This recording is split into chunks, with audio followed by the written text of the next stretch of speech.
నమస్తే, welcome to 10 TV special interview. నేను బలరాం. ప్రస్తుతం మనతో పాటు స్టూడియోలో అందుబాటులో ఉన్నారు founder and CEO realtor oxygen, legendary award winner, TEDx speaker doctor Nandi Rameshwar Rao గారు. ఆయనతో మరిన్ని విషయాలు తెలుసుకునే ప్రయత్నం చేద్దాం. ఇన్వెస్ట్మెంట్ ప్లాన్స్లో ఉన్నవారు ఎటువంటి జాగ్రత్తలు తీసుకోవాలి, అలాగే రెరా ఏంటి, రెరా వల్ల కలిగే ప్రయోజనాలేంటి, ఇవన్నీ కూడా వారి మాటల్లో తెలుసుకునే ప్రయత్నం చేద్దాం. రైట్, రామేశ్వరరావు గారు నమస్తే అండి. నమస్తే. Right, welcome to 10 TV. Thank you.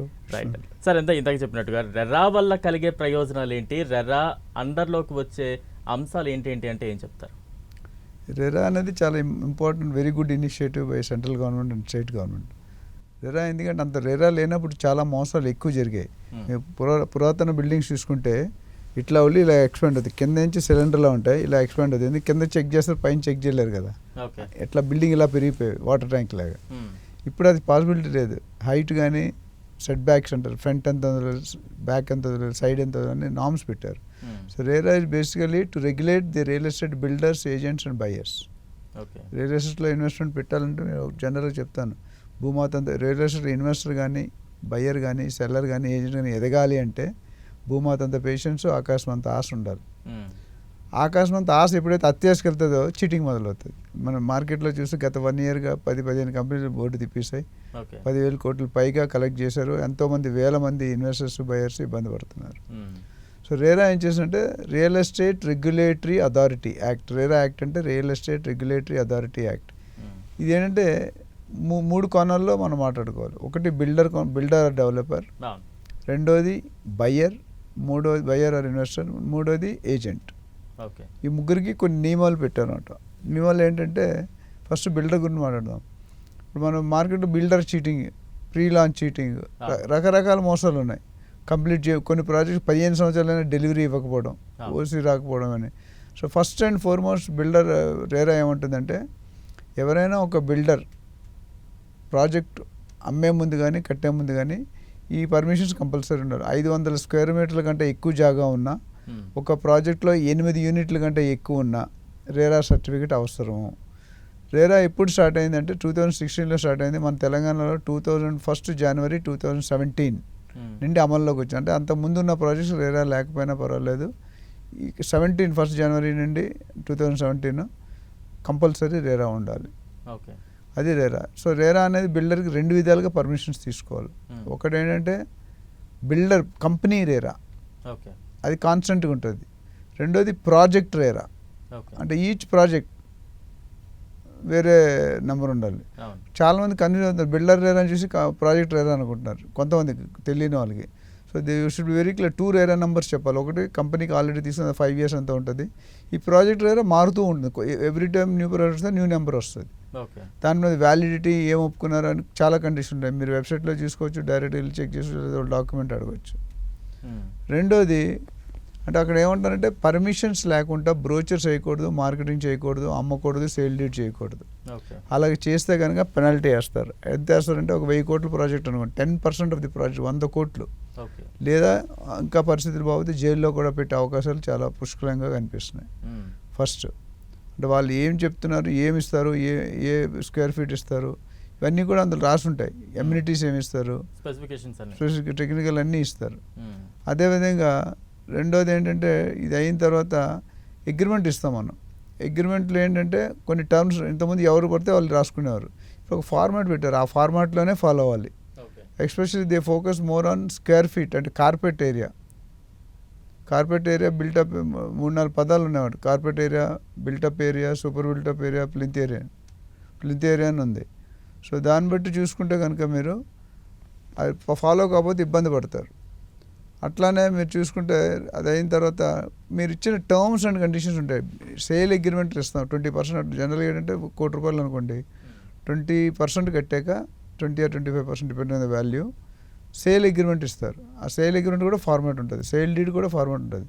ఆ అగ్రిమెంట్ ఫాలో అవుతూ వీళ్ళు రాయాలి. అంటే ఫార్మాట్స్ ఏం, మీ ప్రాజెక్ట్ పేరు, లొకేషన్ అవి మారుతాయి, మిగతా అన్ని కామన్ ఉంటాయి. ఆ ఫార్మాట్లోనే ఇవ్వాలి. అందులో ఏవైతే ఇప్పుడు 3 సంవత్సరాలు ఇస్తానో, ఈ ఇటాలియన్ మార్బుల్ ఇస్తాను, పెట్రిఫైడ్ టైల్ ఇస్తాను, ఫినోలక్స్ ఇస్తాము, రకరకాల అన్నీ రాస్తారు. దాని ప్రకారంగా ఒకవేళ వీళ్ళు డెలివరీ చేయకపోతే పెనాల్టీ ఉంటుంది. అంటే the buyer can file a case against the builder. అట్లానే టైం చెప్పామా టైంకు 3 సంవత్సరాల బదులు 4-5 సంవత్సరాలు మిగతా 2 సంవత్సరాలకి the builder have to pay interest okay. Or penalty. ఆహా. సో ఇది బిల్డర్ చాలా ఉన్నాయి కానీ ముఖ్యంగా ప్రజలకు కావాల్సిన 3 పాయింట్లు చెక్ చేసుకోవాలి. ఇంకో పాయింట్ ఏంటంటే ఇంతకుముందు ఏమైందంటే డబ్బులు కలెక్ట్ చేసుకొని మన ఇష్టం వచ్చినట్టు చేసుకునేవాళ్ళం. అంటే మీరు 100 కోట్లు కలెక్ట్ చేస్తారు, 20 కోట్లు ప్రాపర్టీ, 30 కోట్లు మీరు సొంత ఆస్తులు కొనుక్కు 30 కోట్లు ఇంకో ల్యాండ్ కొనుక్కుంటారు. అది Okay. కంప్లీట్ అవుతుంది, ఇది కంప్లీట్ అవుతుంది. ఇప్పుడు అలా కాదు. ఈ కొత్త ప్రతి ప్రాజెక్ట్కి మీరు 100 రూపాయలు తీసుకున్నారు అనుకోండి, 70 రూపాయలకి అకౌంట్ చూపించాలి. ఎస్క్రో అకౌంట్ అంటారు. మ్మ్. 70 రూపాయలు అంటే 30 రూపాయలు మీ లాభం కింద వదిలేస్తున్నాడు ఆయన. ఈ 70 రూపీస్ రా మెటీరియల్ కొన్నావా, శాలరీస్ ఇచ్చావా, సిమెంట్ కొన్నా, ఏదైనా ఆథరైజ్డ్ రేరా నుండి ఆథరైజేషన్ ఉండాలి చార్టెడ్ అకౌంటెంట్ది. వాళ్ళు ఆథరైజ్ చేశాక మనం చెక్కులు పే చేయాలి. అంతకుముందు పే చేసి అంటే 70% లెక్క చూపించకపోతే నాట్ యాక్సెప్ట్. ఓకే. మీరు ఎలా పడితే అలా ఖర్చు పెట్టి. సో దీనివల్ల ఏమంటే ప్రాజెక్ట్ కంప్లీట్ అవుతుంది అన్నట్టు ఎన్ష్యూర్ చేసుకుంటున్నారు. ఓకే. అట్లనే రేరా పైన ఇంకోటి ఉంది, రేరా అప్లియేట్ అథారిటీ అని. అంటే రేరాతో రేరా డెసిషన్తో మీరు కన్విన్స్ కాకపోతే బిల్డర్ కానీ బయర్ కానీ they can approach RERA appellate authority అంటే పైన. మ్మ్. దాని తర్వాత కాబట్టి ఇంకా మళ్ళీ హైకోర్టు అవన్నీ చూసి అక్కడితో మ్యాక్సిమం సెటిల్ అయిపోతాయి. Okay. So this is as per the buyer builder. Next బయ్యర్కి మనం ఎప్పుడు కూడా బిల్డర్ తప్పు చేస్తే ఏముంది కానీ బయ్యర్ తప్పు చేస్తా అనేది ఎక్కడ మాట్లాడడం మనం. మ్మ్. ఇప్పుడు బిల్డర్ బయర్ ఒక జిఎంఐస్ కట్టకపోతే పేమెంట్ చేయకపోతే ఆ ఫ్లాట్ కానీ ప్లాట్ కానీ మీకు బ్లాక్ చేశారు కదా. అవును. సో ఎప్పుడైనా బయర్ కట్టకుండా ఉన్నట్టు కట్టని పరిస్థితులు ఏంటంటే జాబ్ పోయింది, బిజినెస్ లాస్ అయింది, కరోనా వచ్చింది, సునామీ వచ్చింది, బుడమేరు వచ్చిందంటే మీరు ఇన్ఫ్లో తగ్గిపోయినట్టు కట్టరు. అప్పుడు ఏం చేస్తుంటే 2-3 months కంటిన్యూస్గా కట్టకపోతే the builder will file a case on the buyer to the RERA. Okay. RERA to RERA appellate ఇక్కడ సాల్వ్ అవుతుంది అక్కడ. ఓకే. అది మెయిన్ పాయింట్. అంటే బయ్యర్ రేరా వల్ల బోత్ బయర్ అండ్ రియల్టర్ ఇద్దరికి కూడా బెనిఫిట్స్ ఉంటాయి. ఇద్దరికి ఉంటుంది. మూడోది ఏంటంటే ఏజెంట్. మ్మ్. ఏజెంట్కి ఇప్పుడు మనకి ఏంటంటే చాలామంది ఇప్పుడు కూడా నాకు తెలిసి మీరు వెస్ట్రన్ కంట్రీస్ అమెరికా లేకపోతే యూకేతో పోలిస్తే మనం చాలా వెనకాడు అంటే లాస్ట్లో ఉన్నాం ప్రొఫెషనల్. ఇప్పటికీ 95% ఈజ్ అన్ఆర్గనైజ్డ్. ఓకే. ఓన్లీ 5%-6% మాత్రం ఆర్గనైజ్డ్. అది మనం ట్రాన్స్ఫర్మేషన్ స్టార్ట్ అయింది. అందుకని మనం రియల్ ట్రాక్షన్లో పెట్టింది ట్రాన్స్ఫార్మింగ్ ద రియాలిటీ అని పెట్టాం క్వశ్చన్. మ్మ్. ఏంటంటే అన్ఆర్గనైజ్డ్ని ఆర్గనైజ్ చేయాలి. మ్మ్. దీనివల్ల గవర్నమెంట్కి లాస్, అందరికీ లాసే. అవును. కొంతమంది బెనిఫిట్ ఉంటుంది. అంటే ఎకరం ల్యాండ్ మీరు కొనుక్కున్నారు అనుకోండి ఎక్కడో జడ్చర్లో 1 కోటి రూపాయలు పెట్టి మీరు ఎంత కడుతున్నారు ట్యాక్స్? 10 లక్షల మీద కడుతున్నారు. మ్మ్. 90 lakhs అందరికీ తెలిసిన మ్యాటరే. But nobody is taking action. Okay. 7.6% stamp duty. ఈ 10 లక్షలకి 7.6 అంటే 76,000. మ్మ్. అదే మనం 50 లక్షలు చేసాం ఆఫీషియల్ వాల్యూ, 50 ఇంటూ 3.5 లక్షలు 4 లక్షలు వస్తుంది. సో గవర్నమెంట్ కూడా రెవెన్యూ. ఇప్పుడు అందుకని రేవంత్ రెడ్డి గారు రేట్లు పెంచినప్పుడు బేసిక్ ల్యాండ్ వాల్యూ పెంచుతున్నారు. ఓకే. సో పెంచితే అప్పుడు స్టాంప్ డ్యూటీ పెరిగిపోతుంది. వాల్యూ ప్రూఫ్ ఆఫ్ ఇన్కమ్ కూడా కష్టం అవుతుంది బయర్స్కి. ఎందుకంటే ఆఫ్ ది టేబుల్ ఇస్తే ఎక్కడ కనిపించదు, మ్మ్. రికార్డ్ అవ్వదు. సో ఇప్పుడు ఏం చేస్తున్నారు, నెక్స్ట్ మంత్ రేట్లు పెంచే అవకాశాలు ఉన్నాయి. ఆల్రెడీ సర్క్యులర్ ఇచ్చారు ఓకే. Both registration. అట్లా లాస్ట్ ఏజెంట్కి వచ్చేసరికి ఏంటంటే లైసెన్స్డ్, అమెరికాలో లైసెన్స్డ్ బ్రోకర్ అంటారు. ఓకే. డాక్టర్ కానీ లాయర్ కానీ బార్కోడ్ ఉంటుంది కదా, ఉంటాయి. బ్యాంక్ మేనేజర్ ఒక నెంబర్ ఉంటుంది. ఓకే. అలాంటి నెంబర్ లేవు మన దగ్గర. ఇప్పుడు ఏమవుతుంది, అందుకని రియల్ ఎస్టేట్ ఏజెంట్స్ కూడా బిల్డర్స్తో పాటు కొన్ని సందర్భాల్లో చీట్ చేస్తున్నారు బయర్స్ని. ఓకే. అలా చీట్ చేయకుండా ఉండాలంటే రేరా లైసెన్స్ తీసుకోవాలి. మ్మ్. రేరా లైసెన్స్ తీసుకుంటే they have minimum qualifying factor. ఆన్లైన్లో పెట్టుకోవచ్చు, ఆఫ్లైన్లో పెట్టుకోవచ్చు. దాంట్లో క్వాలిఫైయింగ్ ఫ్యాక్టర్ ఏంటంటే ఇన్ని సంవత్సరాలు బిజినెస్లో ఉండాలి, జిఎస్టీ ఉండాలి, వెబ్సైట్ ఉండాలి, ఆఫీస్ ఉండాలి, అతాపతా ఉండాలి. అంటే బ్యాక్గ్రౌండ్ మొత్తం ఎఫ్ఐఆర్స్ ఉండకూడదు. ఎఫ్ఐఆర్స్ ఉంటే మీకు ఇవ్వరు జనరల్. ఓకే. ఎఫ్ఐఆర్స్ ఉంటే మీరు ముందే డిక్లేర్ చేయాలి అక్యూజ్డ్లో ఉన్నారా కంప్లైంట్లో ఉన్నారని. అంటే మీ మీద కేసు వేస్తారా, మీరు కేసు వేస్తారా, ఓకే. దాన్ని బట్టి అన్ని ఇవాల్యుయేషన్ తీసుకుని అప్పుడు లైసెన్స్ శాంక్షన్ చేస్తారు. ఓకే. ఒకవేళ ఎఫ్ఐఆర్ కేసు ఉంటే ఇచ్చే ఛాన్సెస్ ఆల్మోస్ట్ 0. Okay sir. అప్పుడు ఏమవుతుందంటే ఇది బెనిఫిట్ ఇద్దరికి. ఒక సపోజ్ రియాల్టర్ మీరు సర్వీస్ తీసుకున్నారు, రియాల్టర్ దగ్గర మీరు కమిషన్ పే చేయలేదు, సర్వీస్ అప్పుడు ఏం చేస్తుంటే ఈయన ఎవరైతే ఉన్నారో ఆ బయ్యర్ మీద కేసు వేసే అవకాశం ఉంది. ఓకే. అట్లా బిల్డర్ ఇవ్వలేదు మీకు చేసి మీతో సర్వీస్ బిల్డర్ ఇవ్వలేదు, మీరు బిల్డర్ మీద కేసు వేయచ్చు. మ్మ్. లేదు మీరు ఏదైనా ఫ్రాడ్ చేస్తే వాళ్ళిద్దరు మీ మీద కేసు వేయచ్చు. ఇదంతా మొత్తం ముగ్గురికి, బయ్యర్కి, ఇన్వెస్టర్కి కాకుండా బిల్డర్కి, డెవలపరు, అట్లానే రియల్ ఎస్టేట్ ఏజెంట్, ముగ్గురికి రేరా కంట్రోల్ చేస్తుంది. మ్మ్. వాళ్ళ కన్వీనర్ నుండి స్కిప్ అవ్వలేము మనం. ఈ 3 కరెక్ట్ చేయకపోతే any time you can be hold responsibility. Okay sir. అంటే ఇప్పుడు రెరా అప్రూవ్డ్ వెంచర్స్ అనేది గుర్తించడం ఎలా, దాన్ని ఎలా మనం ఈజీగా ఐడెంటిఫై చేయగలుగుతూ ఉంటారు? ఇవన్నీ మీరు డబ్బులు తీసుకుని డబ్బులు తీసుకొని చెప్పే క్వశ్చన్ మీ కన్సల్టెన్సీలో మీరు ఫ్రీగా అడిగేస్తున్నారు, కానీ వ్యూవర్స్ కోసం చెప్దాం మనం. రేరా అనేది వెబ్సైట్ ఉంటుందండి. ఇప్పుడు రేరా కానీ డిటీసీబీ కానీ హెచ్ఎండిఏ కానీ ఇవన్నిటి కూడా అందరికీ అఫీషియల్ సోషల్ ప్లాట్ఫామ్లో అన్నీ దొరుకుతున్నాయి. వెబ్సైట్కి వెళ్తే ఈ పర్టికులర్ కంపెనీకి రేరా ఉందా లేదా, పర్టికులర్ ఏజెంట్కి రేరా ఉందా లేదా వెబ్సైట్లో లాగిన్ అయితే మనం చెక్ చేసుకోవచ్చు. అంటే రేరా ఉంటే ఆ పేరు, నెంబరు, ఎప్పుడు ఇచ్చారు, వ్యాలిడిటీ ఎంత అన్నీ ఉంటాయి అందులో. ఒక రిపోర్ట్ ఉంటుంది. ఆ రిపోర్ట్ ప్రకారం మీరు యూ కెన్ చెక్. ఒకవేళ అది లేకపోతే మీరు ఎవరైనా మాలాంటి ప్రొఫెషనల్ రియల్ ఎస్టేట్ అడ్వైజర్స్ దగ్గర రావచ్చు, లేదా డైరెక్ట్ డిపార్ట్మెంట్కి వెళ్ళొచ్చు. అలాగ మార్గాలు ఉన్నాయి. చెక్ చేసుకోవడం ఖచ్చితంగా ఇంపార్టెంట్. ఒకవేళ రేరా లేదంటే, లైసెన్స్ లేదంటే మీరు కొనకూడదు, మీకే ఇబ్బంది. ఇప్పుడు మనం చూసారు కదా హైడ్రాలో ఉన్నట్లనే కూడగొట్టారు. ఇంకా లేకపోతే ఏమవుతుంది నేను చెప్పక్కర్లే మీకు. So anyway you can check from the website. మీకు కంప్యూటర్స్ వస్తే వెబ్సైట్, లేదంటే డైరెక్ట్, లేదా ఎనీ రియల్ ఎస్టేట్ కన్సల్టెంట్. వీళ్ళు ముగ్గురులో ఎవరిని అడిగినా, even lawyers also can help you. General real estate professional real estate agents were there in the market for 10-15 years. వాళ్ళకి మంచి అవగాహన ఉంటుంది. మీరు వాళ్ళని అప్రోచ్ చేస్తే మీకు చెప్తారు. ఓకే. అంటే రెరా అనగానే సహజంగా ప్రతి ఒక్కరికి ఒక ఐడియా ఏది ఉంటుందంటే కేవలం ఇది అపార్ట్మెంట్లు, ఫ్లాట్స్ వరకే పరిమితం అవుతుందేమో అనుకుంటుంటారు. రెరా పరిధిలోకి ఏంటంటే వస్తాయంటే ఇప్పుడు స్థలాలు కూడా పెద్ద ఎత్తున కొంటూ ఉంటారు, అవి కూడా వీటి పరిధిలోకి వస్తుంటాయా? ఫామ్ ప్లాట్స్ రావండి. రెసిడెన్షియల్ ప్లాట్స్ వస్తాయి, కమర్షియల్ ప్లాట్స్ వస్తాయి, ఫ్లాట్స్ వస్తాయి, అపార్ట్మెంట్స్ వస్తాయి, విల్లాస్ వస్తాయి. ఇవన్నిటి కూడా రేరా ఈజ్ కంపల్సరీ. ఎందుకంటే నేను ఇందాక చెప్పిన 500 square meters కంటే ఎక్కువ ఉన్న ల్యాండ్ జాగా, అట్లానే 8 యూనిట్ల కంటే ఎక్కువ కన్స్ట్రక్షన్ చేస్తే, whether it's apartment or villa, it doesn't matter. You have to go to the RERA. Without RERA it is not advise to buy. Pre launch అనేది అదే ప్రాబ్లం. ప్రీ లాంచ్లు ఏంటంటే పర్మిషన్ లేకుండా అమ్మడం ప్రీ లాంచ్. నేను చాలాసార్లు చెప్పిన, ఒక మదర్ ఉన్నారనుకోండి, కొంతమంది పిల్లలు 8 monthsలోనే బయటకు వచ్చేస్తారు, 9 months బదులు. ఆ మదర్ని 1 month వ్యాలంటీ చెప్తుంది బాగా. ఎవరైనా అథ్లీట్ ఉన్నాడు అనుకోండి, అథ్లీట్ ఫ్రాక్షన్ ఆఫ్ సెకండ్ విలువ మీరు చెప్పలేరు, నేను చెప్పలేను, ఆయన చెప్తాడు. బికాజ్ ఫ్రాక్షన్ ఆఫ్ సెకండ్లో 1 or 2 అయిపోతుంది. అట్లా ఒక స్టూడెంట్ ఎవరైతే ఒక సెమిస్టర్ ఫెయిల్ అయినా, ఒక ఇయర్ ఫెయిల్ అయినా, ఆయన 6 months కానీ ఇయర్ వాల్యూ అడిగితే చెప్తాడు వాట్ హీ లాస్ట్. అట్లా ఏంటంటే ప్రీ లాంచ్లు ఏంటంటే డబ్బులు లేకుండా బిజినెస్ స్టార్ట్ చేస్తారు. అంటే పబ్లిక్ డబ్బులతో బిజినెస్ చేయడానికి ట్రై చేస్తారు.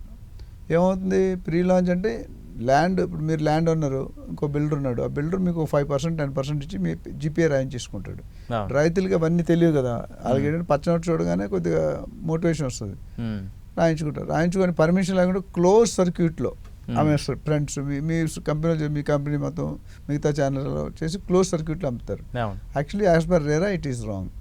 మీరు పర్మిషన్ లేకుండా కానీ, బ్రోచర్ లేకుండా కానీ, రేరా లేకుండా కానీ అమ్మితే కనుక you are doing a wrong thing. They can fine you up to 10% of the project cost. Or they can put behind the bars depending on the case to case.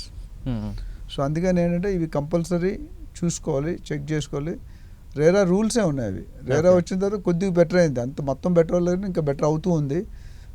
Maybe next 20-30 yearsకి మనం stream line అవ్వచ్చు. అమెరికాలో ఇప్పుడు మన హైదరాబాద్లో ఏంటంటే 80%, 70% land litigated lands. కొన్ని స్టేట్లో క్లియర్గా ఉంటాయి, మన స్టేట్లో అన్ఫార్చునేట్లీ బికాజ్ డిఫరెంట్ కమ్యూనిటీస్ ఇవన్నీ కూడా ఇబ్బందికరంగా ఉంది. సో అది లేకుండా మాత్రం ప్రీ లాంచ్లో కొనుక్కుంటే మోసపోతారు. ప్రీ లాంచ్లో ఏమవుతుంది, మీరు డబ్బులు 90% ఆఫ్ ద పేమెంట్ 30 days ఇచ్చేయాలి. అంటే 10 కోట్లు అనుకోండి, 90% ఆఫ్ పేమెంట్ 9 కోట్లు 30 days. ప్రాజెక్ట్ నుంచి 4 years. ఈ డబ్బులు ఇచ్చిన తర్వాత మీకు బాగా అల్లుడిలాగా ట్రీట్ ఉంటుంది, లేకపోతే ఇంకా మీ బతుకు హీనం అట్లా ఉంటుంది. ఎందుకంటే వాడు కట్టొచ్చు, కట్టపోవచ్చు, పర్మిషన్ రావచ్చు, రాకపోవచ్చు. అట్లానే ఈ డెవలపర్ మంచోడే కానీ డాక్యుమెంట్స్ లిటిగేషన్ ఉన్నాయి, అప్పుడు డెవలపర్ మంచోడనే చెడ్డోడి కింద మారిపోతాడు. అప్పుడు 90% డబ్బులు తీసుకున్నావు కదా, తీసుకున్నప్పుడు ఆయన కలెక్ట్ చేసుకుని ఆయన అప్పటికే ఖర్చు పెట్టుకుంటాడు ఏదో ఒక విధంగా. మీకు రిటర్న్ ఇవ్వాలంటే ఎట్లా ఇస్తారు? తర్వాత బోర్డు తిప్పేస్తారు. అందరూ వెరీ ఫ్యూ బిల్డర్స్ ఉన్నారు, అందరూ అలాంటి మంచి కార్పొరేట్. అంటే మీరు ప్రీ లాంచ్ గురించి చెప్తున్నారు కాబట్టి చాలా మంది ప్రీ లాంచ్ వెంచర్స్ తీసుకోవడం వల్ల బెనిఫిట్ అయిన వాళ్ళు కొంతమంది ఉన్నారు, నష్టపోయిన వారు అధిక శాతం మంది ఉన్నారు. ఇప్పటికీ ఈ ప్రీ లాంచ్ ఆఫర్స్కి ఎక్కువగా అట్రాక్ట్ అవుతూ ఉన్న కస్టమర్స్ కూడా చాలా మంది ఉన్నారు, ఇన్వెస్టర్స్. ఎందుకు, దానికి మెయిన్ రీజన్స్ ఏంటి? ప్రీ లాంచ్ వల్ల తీసుకోవడం వల్ల బయ్యర్కి ఎటువంటి బెనిఫిట్స్ ఉంటాయి అనుకుంటున్నారు? ఇక్కడ చెప్పేవాడికి వినేవాడు ఎప్పుడు లోకువే సామెత తెలుగులో. చెత్తకోట దరిద్రాలకి అనంతకోట ఉపాయాలు. ఈ డిస్కౌంట్ ఆఫర్ అనేది చాలా డేంజరస్ వర్డ్.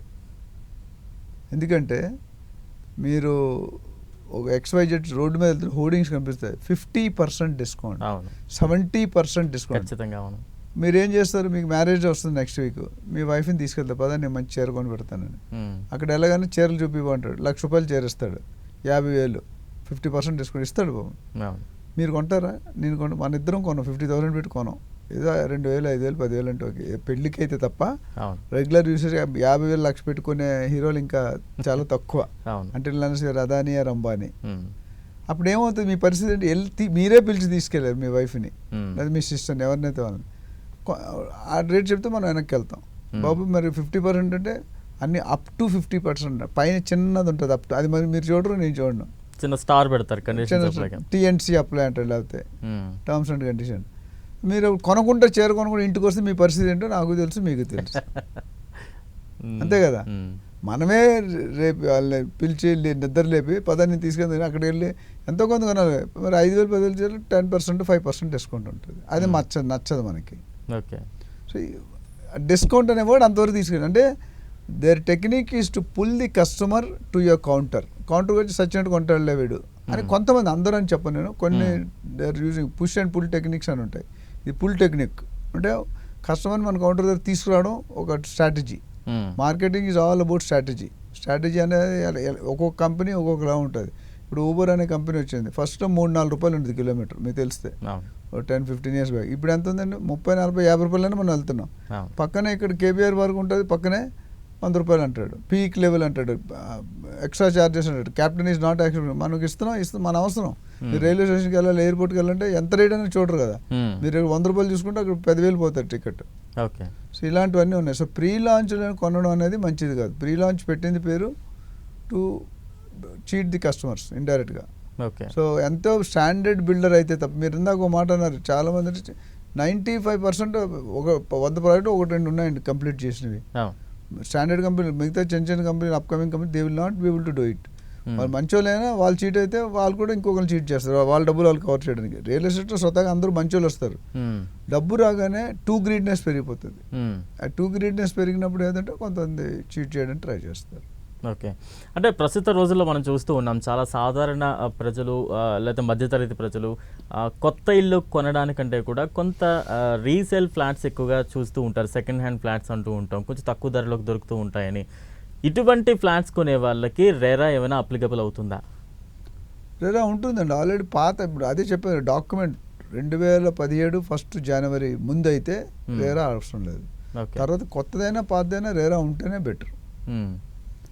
సో ఎందుకంటే పాతదంటే మనం రేటు తక్కువ వస్తుందని కొనుక్కుంటాం, కొత్తది 10,000 ఉంటే పాతది 5,000. Condition, number of age of the building. Suppose మరి 30 సంవత్సరాలు ఓల్డ్ 40 సంవత్సరాలు ఓల్డ్ అయితే మీకు లోన్ రాకపోవచ్చు. ఆ బిల్డింగ్ కండిషన్ కూడా చాలా వర్స్ట్గా ఉంటుంది. ఒక 5 సంవత్సరాలు చూడండి, కొన్ని అపార్ట్మెంట్ వెళ్ళలేము, కింద డ్రైనేజ్ కారుతుంటుంది, పగుళ్ళు వస్తాయి, నాచు పెట్టేస్తుంది, మెయింటెనెన్స్ లేకపోతే. ఇప్పుడు లేటెస్ట్ గేటెడ్ కమిటీలో ఆ ప్రాబ్లం లేదు. పాత బిల్డింగ్లు ఏవి కూడా మీరు చూడలేరు. అమీర్పేట అన్ని కొన్ని ఏరియాస్ వెళ్ళనుకోండి, ఆ ఏరియా ఆ అపార్ట్మెంట్ మీరు చూస్తేనే భయపడతారు, అంటే మెయింటెనెన్స్ కరెక్ట్ లేదు. కొన్ని ఇల్లు 20 సంవత్సరాలనే మెయింటైన్ చేస్తారు. సో 2 డిఫరెంట్ కోణాలు. సో సెకండ్ హ్యాండ్ ఎవరు కొనుక్కుంటారంటే ఎవరికైతే కొద్ది బడ్జెట్ ఎక్కువ ఉండదో పాత కొనుక్కొని అడ్జస్ట్ అవుతారు. సిటీలో ఇప్పుడు బంజారాహిల్స్లో మీరు కొనాలనుకోండి, రోడ్ నెంబర్ 3 ఉంది, అక్కడ ఎండమూరి వీరేంద్రనాథ్ ఇల్లు కూడా ఉంది, మేము కూడా అక్కడ దగ్గరలో ఉంటాం. గజం ₹4,00,000 ఉంది, స్క్వేర్ ఫీట్ 20 నుండి 25,000 ఉంది. 1 స్క్వేర్ ఫీట్ ఎంతమంది కొనుక్కోగలం? 2,000 స్క్వేర్ ఫీట్ కొంటే 4-5 కోట్లు, మెయింటెనెన్స్ 25-30,000. నార్మల్ పర్సన్ ఇవ్వలేరు. మీరు మీడియా వాళ్ళు ఇవ్వగలుగుతారు, మాలంటే ఇవ్వలేరు. సో నేనేమంటానంటే ఆ పాత వాటిని కొనుక్కున్నాడు, మీ కండిషన్ ఏంటి, మీ పర్పస్ ఏంటి, మీ పరిస్థితి ఏంటి, రెంటలు కొనుక్కుంటున్నారు, ఉండడానికి కొనుక్కుంటారు, ఇవన్నీ కూడా మ్యాటర్స్. ఎస్పెషల్లీ కొనుక్కున్నాడు మీరు నెక్స్ట్ క్వశ్చన్ ఏమడుతారంటే ఇంకే ఎడిషనల్ డాక్యుమెంట్స్ ఏమైనా చూడాలా అని అడుగుతారు. మీ మైండ్లో రన్ అవుతుంది. డెఫినెట్గా చూడాలి, ఎందుకంటే మనం కొత్తది కొనుక్కుంటే దానికి ప్రాపర్టీ ట్యాక్స్ ఉంటుంది, మన తర్వాత అసెస్మెంట్ చేయించుకుంటాం. ఓసీ ఉందా లేదా, ఓసీ రాకపోయినా ఒక్కొక్కసారి రిజిస్ట్రేషన్ చేయించేస్తాం. మూడోది సొసైటీ ఉంటుంది, వాళ్ళకి సొసైటీలో NOC తీసుకోవాలి, నో అబ్జెక్షన్ సర్టిఫికేట్, ఏమని మెయింటెనెన్స్ డ్యూ లేదు, అన్నీ ఉన్నాయి. లేకపోతే NRI ఇన్వెస్టర్ కొనేస్తాడు ఒకటి, కొనేసిన తర్వాత ఆయన అమెరికాలో ఉంటాడు, ఇక్కడ రాడు, కానీ ఇల్లు మాత్రం ఖాళీ లాకేసి పెడతాడు, మెయింటెనెన్స్ కట్టాడు, అది సొసైటీ డ్యూ కింద లెక్కేస్తుంది. మీరు 10 సంవత్సరాల సంవత్సరానికి నెలకి 10,000 అనుకోండి మెయింటెనెన్స్, సంవత్సరానికి 1,20,000, 10 సంవత్సరాలు అంటే 12 లక్షలు. ఓకే. ఆ 12 లక్షలు ఆయనైనా కట్టాలి, అది మీరు కట్టాలి అన్న. అవును. సో అందుకని ఎన్ఓసి కంపల్సరీ. Hmm. సో ఇలాంటి ఓసీ ఉందా లేదా చూసుకోవాలి, ఏజ్ ఆఫ్ ద బిల్డింగ్ చూసుకోవాలి, స్ట్రక్చరల్ స్టెబిలిటీ, కన్స్ట్రక్షన్ క్వాలిటీ ఎలా ఉంది, ఎమ్యూనిటీ, ఇవన్నీ కూడా, కార్ పార్కింగ్ ఏమైనా, ఇవన్నీ కూడా ఆల్రెడీ ఉంటాయి. Tax bill, electricity bill, water bill, ఇవన్నీ కూడా మీకు you to cross check. Okay. ఒకవేళ ఎన్ఎస్సీ లేకుండా కానీ తీసుకుంటే మీరే ఇబ్బంది. టికెట్ లేని ప్రయాణం ఎక్కట్లా అంటే మీరు తీసుకుంటే తర్వాత మీరు కడితేనే అలో చేస్తారు. Society will take care stand that they will not allow you. నువ్వు కట్టేస్తే డ్యూస్ పర్వాలేదు. అది owner bank loan again, hand loans, hand loan మనకు తెలియవు, లేదా మార్ట్గేజ్, ఓకే, ఇవన్నీ కూడా చెక్ చేసుకోవాలి సెకండ్ హ్యాండ్ ప్రాపర్టీ కొన్నప్పుడు. ప్లస్ దాని వాల్యూ అనేది డిప్రిషియేట్ అవుతుంది. Flat always appreciates, plot always డిప్రిషియేట్స్, plot always appreciates. అవును. ఇప్పుడు ప్లాట్ కనుక మనం కొనుక్కున్నాం అనుకోండి, ఈరోజు షాద్నగర్లోనో ఎక్కడో సంగారెడ్డిలో కొనుక్కుంటే 4 to 5 years డబుల్ అవుతుంది. 10 years 5-6 times అయిపోతుంది. అదే ఫ్లాట్ అవుతుంటే ఫ్లాట్ రివర్స్ అవుతుంది, డిప్రిసియేషన్ అవుతాం. బికాస్ కన్స్ట్రక్షన్ పార్ట్ ఎక్కడైతే ఉందో, ఇప్పుడు బెంచ్ కార్ ఉందండి, మీరు తీసుకున్న 10 years తర్వాత దాని వాల్యూ ఎంత ఉంటుంది? తగ్గిపోతుంది. జీరో, తగ్గిపోవడం జీరో. Every year 10% depreciation. తర్వాత అందుకని గవర్నమెంట్ ఇప్పుడు రూల్ 15 సంవత్సరాలు 10 సంవత్సరాలు చేయాలనుకుంటారు. యాక్సిడెంట్లు నేను చూస్తే బోయింగ్ పాతవి అవన్నీ అవాయిడ్ చేయడానికి కొత్త కొత్త రూల్స్ వేస్తున్నారు.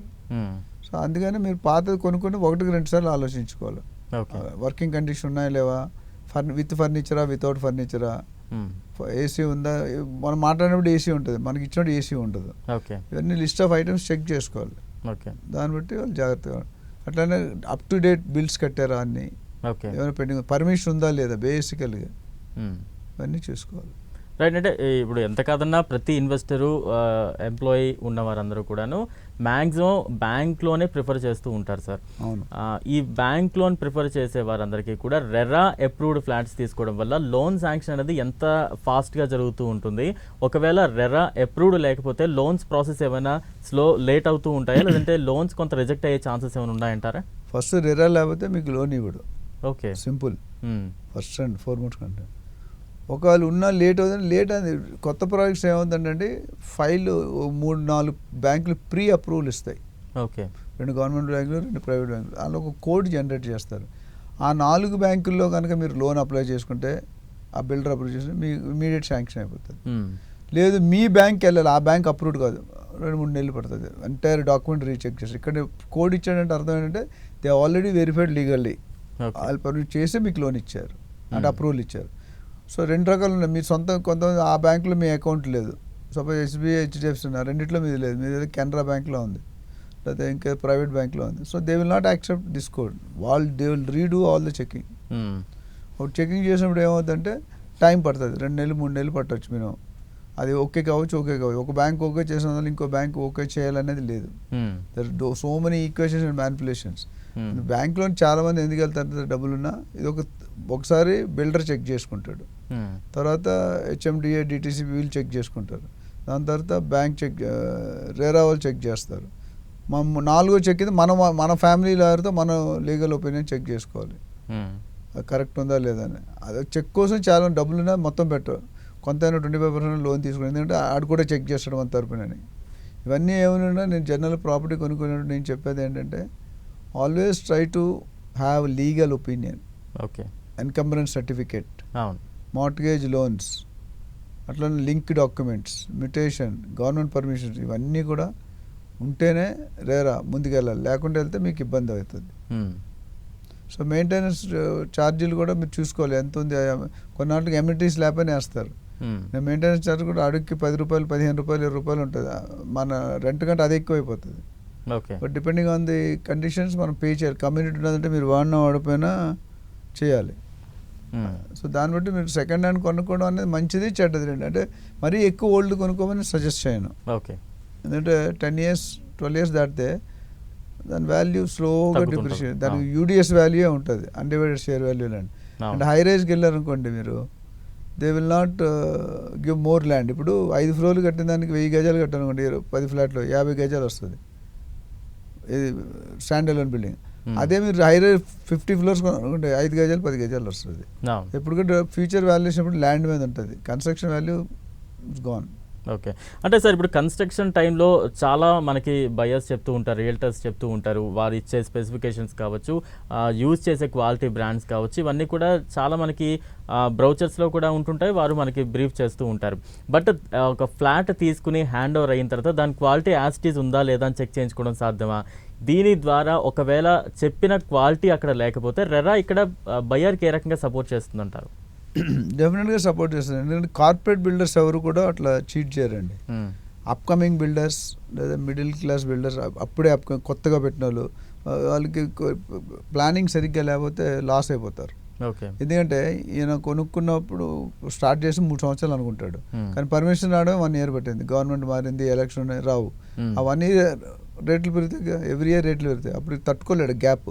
ఓకే. ఈయన అప్లై చేసింది కాస్టింగ్ చేసింది 1 ఇయర్ బ్యాక్, 2 ఇయర్స్ తర్వాత ఆ కాస్టింగ్ ఉండదు, బట్ కన్స్ట్రక్షన్ స్టార్ట్ కాలేదు.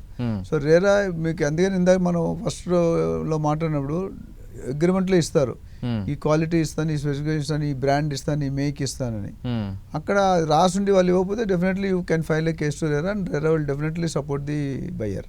ఓకే. డెఫినెట్గా అందులో ప్రాబ్లం ఏం లేదు. ఎందుకంటే రేరా స్టెక్ మెయిన్లీ టెక్నికల్ తీసుకుంటుంది, కమర్షియల్ తీసుకుంటుంది, ఫార్మాట్ తీసుకుంటుంది, అన్నింటిలో. సపోజ్ ఒక బిల్డర్ 3 సంవత్సరాలు డెలివరీ, 6 సంవత్సరాల దాకా ఇవ్వలేదు, రేట్లు పెరిగాయి, మీరు ఎక్స్ట్రా రేట్ ఇవ్వక్కర్లేదు. Already whatever you committed you have to pay. రేపొద్దు నా రేటు పెరిగాయి 20% పెంచుతానంటే అవ్వదు. అట్లనే లోడింగ్ ఏరియా అంటారు, కామన్ ఏరియా కలుపుతారు. చాలామంది మనం 2000 స్క్వేర్ ఫీట్ ఫ్లాట్ కొనుక్కుంటే 2000 రాదు. యూజువల్ 1300, 1400, 30-35% గేటెడ్ కమిటీలు వేస్తున్నారు. అంటే you're getting 1300 or 1400, you're paying for 2000. Okay. ఫిజికల్గా రాదు. అప్పుడు మీకు రేట్ అవుతుంది 10,000 బదులు 13,000 అయిపోతుంది, 13-14. అంటే మీకు ల్యాండింగ్ అంటే యాక్చువల్గా కార్పెట్ ఏంటంటే ఇక్కడ కార్పెట్ వేస్తారు మీరు, ఈ కార్పెట్ ఎంతవరకు వేసి దాని కార్పెట్ ఏరియా అంటారు. గోడ కలిపితే ప్లింత్ ఏరియా అవుతుంది, లిఫ్ట్ మెట్లు కలిపితే బిల్టప్ ఏరియా. కొన్ని సూపర్ బిల్టప్ అంటే అన్ని మొత్తం స్విమ్మింగ్ పూల్, క్లబ్ హౌస్ ఇవన్నీ వేస్తారు. సో డిఫరెంట్ ప్రాజెక్ట్స్ ఒకప్పుడు 5-10% ఉండేది, ఇప్పుడు 15, 20, 25, 30, 35 దాకా వెళ్తుంది gated communities. So buyer should be aware while paying, you are paying per 2000, but you are getting only 1300 or 1400. అది చాలామంది తెలియదు. అది మనకు అవసరం అనుకుంటేనే ఎమ్యూనిటీస్ దానికి వెళ్ళాలి. చాలామంది మన ఎస్పెషల్లీ సౌత్ ఇండియాలో ఏంటంటే మనం అసలు మనమేలో లేడీస్ అంతకంటే వెళ్ళరు. బయటకు వెళ్ళి స్విమ్ చేసే అవకాశాలు చాలా తక్కువ. ఎవరైనా చిన్నపిల్లలు ఉంటే తప్ప 10 years nobody will go. But ultimate we're force to pay the amenities. ఎందుకంటే గేటెడ్ కమ్యూనిటీ కావాలి, పబ్లిక్ కావాలి, ఎమ్యూనిటీస్ కావాలి, రెస్టారెంట్ కావాలి, బార్ కావాలి, క్లబ్ హౌస్ కావాలి, టెన్నిస్ కోర్ట్ కావాలి, ఇవన్నీ అంటే మెయింటైన్ చేయాలి. సో దానికి ల్యాండ్ అలొకేట్ చేయాలి, పార్క్స్ కావాలి, చిల్డ్రన్ ఏరియా, ప్లే ఏరియా కావాలి. ఇవన్నీ కూడా whether we're using or not, whether we require or not అనేది ఇంపార్టెంట్. దాన్ని బట్టి మీరు డెసిషన్ తీసుకోవాలి. ఓకే. అంటే ఒక పర్టికులర్ ఫ్లాట్కి ఇంత అమౌంట్ అవుతుంది అని నిర్దిష్టంగా డిసైడ్ చేయడానికి ఏంటేంటి ప్రామాణికలు ఉంటాయి సార్? ఇది మీరు అన్ని టఫ్ క్వశ్చన్లు అడిగేస్తారు. ఇచ్చిన 2 నిమిషాల్లో చెప్పడం నాకు చాలా కష్టం, బట్ ట్రై చేస్తాను. ఒకప్పుడు గుంటూరులో రవి ట్యూటోరియల్స్ మేము చిన్నప్పుడు 35 years back Ravi tutorial, Vignan tutorial 2 ఉండే, మెడికల్, ఇంజనీరింగ్ ఎంట్రన్స్. అందులో జాయిన్ అయితే సీట్ వచ్చేది. ఇప్పుడు నారాయణ చైతన్య టైప్లో వాళ్ళు 1 year కోర్స్ ఉంటుంది, ఎంట్రన్స్ కోర్స్. అంటే మనం 10th ఎంట్రన్స్ రాయాలి కదా మన ఇంటర్మీడియట్ తర్వాత. ఇంటర్మీడియట్ సెకండ్ ఇయర్లో హోల్ ఇయర్ తీసుకుంటాడు పార్ట్ టైం. ఓకే. అది 1 year పట్టేది. అప్పుడు జాయిన్ అయిన ఎగ్జామ్ ముందు 1 month ముందు జాయిన్ అవుతారు. ఈ entire 1 year course 1 month crash course అనేవారు. ఇప్పుడు మీకు ఆన్సర్ అలా చెప్పాలి నేను. అంటే దాన్ని క్వాలిటీ, ఇప్పుడు A grade, B grade, C grade, D classification ఉంటాయండి. ఇప్పుడు ఫర్ ఎగ్జాంపుల్ రైల్వే స్టేషన్ ఉంది, there is general compartment, then second class sleeper, then third AC, second AC, first AC, coupe అని రకరకాలు ఉన్నాయి. ఒకప్పుడు ఫస్ట్ జనరల్ టికెట్ కాబట్టి second class fill అయ్యేది, తర్వాత థర్డ్ ఏసీ, తర్వాత సెకండ్ ఏసీ. ఇప్పుడు రివర్స్ అయిపోయింది, షిఫ్ట్ అయిపోయింది, పారాడైమ్ షిఫ్ట్. ఇటు ఫస్ట్ ఏసీలు అవుతున్నాయి, తర్వాత సెకండ్ క్లాస్ స్లీపర్ కోసం. అంటే ఇక్కడ ఏంటంటే quality of the grade of the builder. Top 10 builders ఉన్నారనుకోండి, పేర్లు చెప్తే వాళ్ళు ప్రమోట్ చేసి ఉంటుంది.